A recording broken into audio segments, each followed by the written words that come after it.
I am the Tofu Golem. Please enjoy the video. You begin by making a profile README repository named exactly like your username.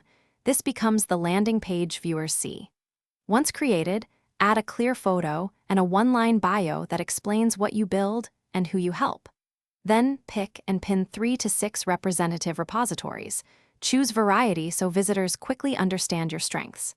Make sure to include a featured project first, because that placement gets the most attention and sets expectations immediately. Now focus on substance. Write a concise README that explains what each pinned project does and why it matters, adding 1 or 2 demo GIF or screenshots to show it in action. Once done, label repositories with topics and a license, and include README badges for build status and test coverage so you communicate reliability.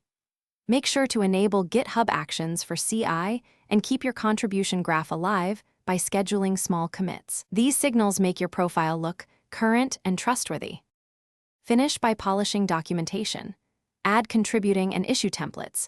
Create concise README for each project and link to your LinkedIn, personal site, or resume so hiring managers can follow up. Once done, tidy commit history, tag releases, and set repository topics for discoverability. If things go wrong, first clear browser cache and check repository visibility.